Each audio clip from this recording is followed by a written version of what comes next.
Hey guys, and welcome back to Indie Artist Tips. My name's Geryah Dingle, and today we're going to be talking about performing rights organizations, what they do for you, the icebergs that make royalty collections such a hassle, my personal experience with my PRO of choice, and why you need one in your life. But real quick, this channel is all about my journey as a Christian indie folk pop musician. Consider subscribing if you want to learn more about music production, intellectual property or IP digital marketing, and creative entrepreneurship. Now, what is a performing rights organization? It's a type of collective management organization, or more broadly known internationally as a copyrights management organization, CMO, that deals primarily with royalties due for the public broadcast of music works. It's basically an intermediary for the collection of your music royalties because, like most things in life, no one wants to deal with you or me, for that matter. Therefore, we need a middleman, so to speak, to act between copyright holders and those parties who wish to use our copywritten works publicly in various locations, shopping, and dining venues. So what do they collect? These types of organizations deal with public performance royalties anytime your music is played in public, and can deal with mechanical royalties that are generated whenever copyrighted compositions are reproduced, such as those distributed via mediums such as CD, cassette, or vinyl. If you happen to be playing live, sorry, streaming from your home studio doesn't count. However, you can send in a copy of your set list and receive royalties from your very own public performances. They just have to be in a real venue. So who are the key players in the US? Well, you have ASCAP,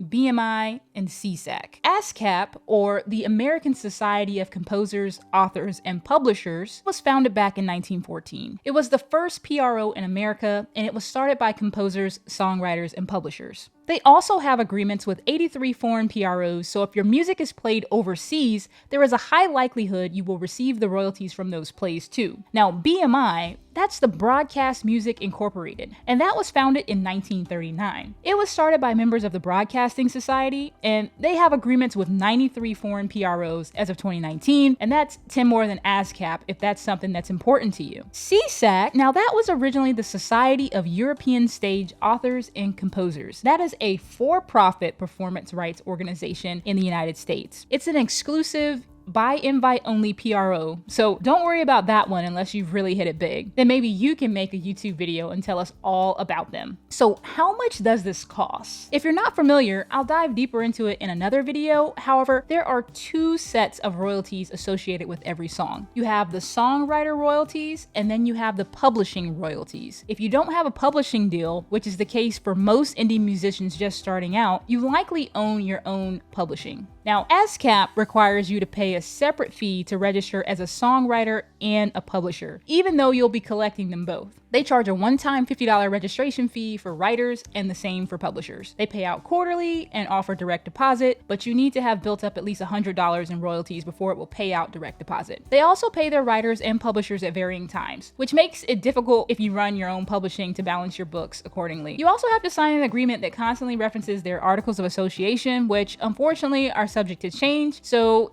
just beware of that. Now, BMI, they charge $0 for you to register as a songwriter and up to $250 for you to register as a publisher. And that's also a one-time registration fee. The fee is $150 if you're registering as an individual and $250 if you're registering as a partnership or a corporation. BMI also offers direct deposit and they pay out quarterly. However, they pay their writers and publishers at the same time, so it's a little bit easier to balance your books if you're managing it all yourself. They also require members to sign an agreement, but unlike ASCAP, the terms are by and large pretty much set in stone. So let's talk a little bit about the cons of these organizations. While the concept of a PRO is pretty awesome, they don't always get it right because the system itself is flawed, and usage reporting of your music's usage and plays is skewed by a number of factors such as corrupt metadata, human errors, things like that. So that's why some artists and very successful musicians have someone to manage their publishing administration for them and fight on their behalf to maximize their royalties and make claims. In theory, you want to register in as many places as possible to collect all your royalties and get a little bit closer to real-time radio airplay accuracy. Realistically, however,